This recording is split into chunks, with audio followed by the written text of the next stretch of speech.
कहानियों की क्यारी में आज की कहानी है महाराजा शिवी की दयालुता की कहानी।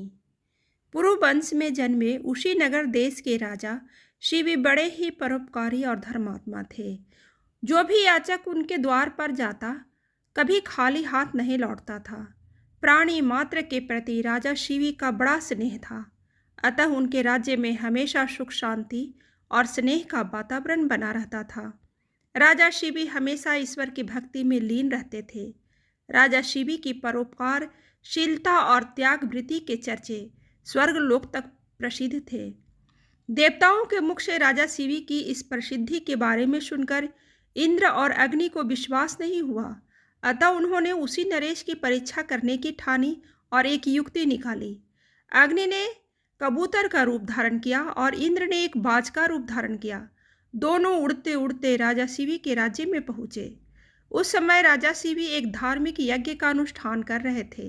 कबूतर उड़ते उड़ते अर्तनाद करता हुआ राजा शिवी की गोद में आ गिरा और मनुष्य की भाषा में बोला, राजन, मैं आपके शरण में आया हूँ, मेरी रक्षा कीजिए। थोड़ी ही देर में कबूतर के पीछे पीछे बाज भी वहाँ पहुँचा और बोला, राजन, निसंदेह आप धर्मात्मा और परोपकारी हैं। आप कृतघ्न को धन से, झूठ को सत्य से, निर्दयी को क्षमा से और क्रूर को साधुता से जीत लेते हैं। इसलिए आपका कोई शत्रु नहीं और आप अजात शत्रु नाम से प्रसिद्ध हैं। आप अपकार करने वाले का भी उपकार करते हैं। आप दोष खोजने वालों में भी गुण खोजते हैं। ऐसे महान होकर आप यह क्या कर रहे हैं? मैं क्षुधा से व्याकुल भोजन की तलाश में भटक रहा था, तभी संजोग से मुझे यह पक्षी मिला और आप इसे शरण दे रहे हैं। यह आप अधर्म कर रहे हैं। कृपा करके यह कबूतर मुझे दे दीजिए, यह मेरा भोजन है। इतने में कबूतर बोला, शरणार्थी की प्राण रक्षा करना आपका धर्म है, अतः आप इस बाज की बात कभी मत मानिए।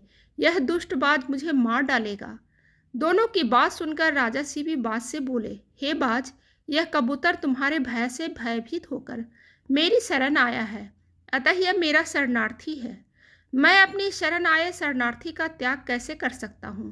जो मनुष्य भय, लोभ, ईर्ष्या, लज्जा या द्वेष से शरणागत की रक्षा नहीं करते या उसे त्याग देते हैं, सज्जन लोग उनकी निंदा करते हैं और उनको ब्रह्म हत्या के समान पाप लगता है।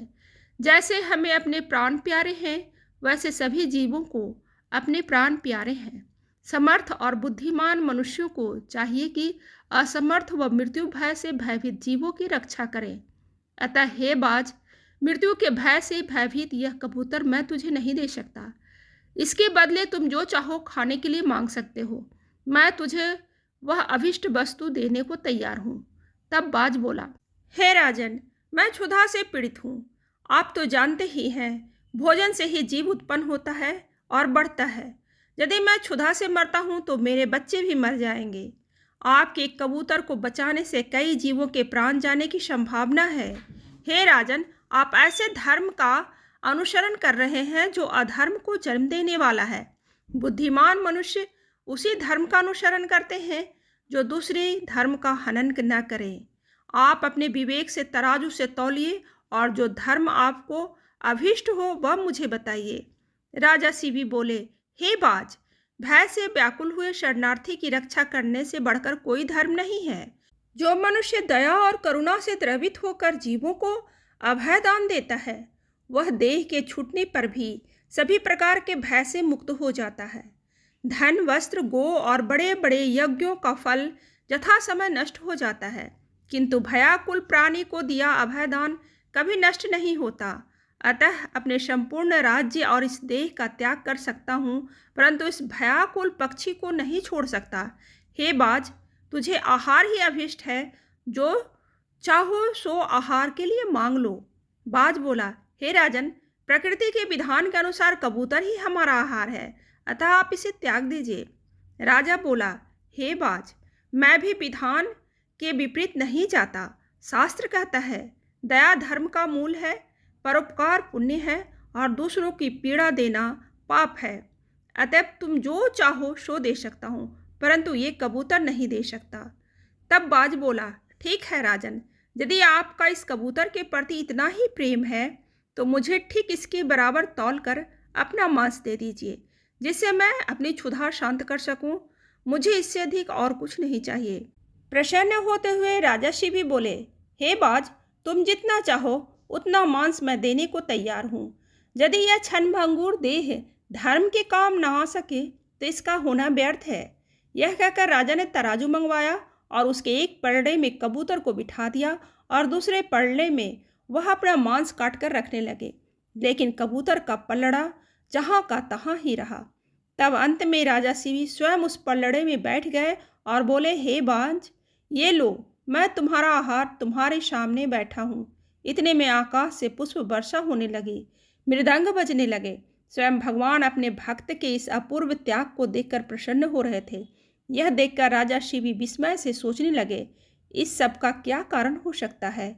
इतने में वह दोनों पक्षी अंतर ध्यान हो गए और अपने असली रूप में प्रकट हो गए। इंद्र ने कहा, हे राजन, आपके जैसा धर्मपरायण और त्यागी मैंने कभी नहीं देखा। मैं इंद्र हूँ जो बाज बना था और ये अग्नि है जो कबूतर बना था। हम दोनों तुम्हारे त्याग की परीक्षा लेने आए थे। हे राजन, ऐसे मनुष्य बिरले ही होते हैं जो दूसरे के उपकार के लिए अपने प्राणों का भी मोह न करें। ऐसे मनुष्य उस लोक को जाता है जहाँ से फिर लौटना नहीं पड़ता है। अपना पेट पालने के लिए तो पशु भी जीते हैं, किंतु अभिनंदनीय तो वही मनुष्य है जो दूसरे के हित के लिए जीता है। इतना कहकर इंद्र और अग्नि स्वर्ग को चले गए। राजा शिव ने अपना यज्ञ पूरा किया और कई वर्षों तक राज्य भोगने के बाद परमपद को प्राप्त हुए।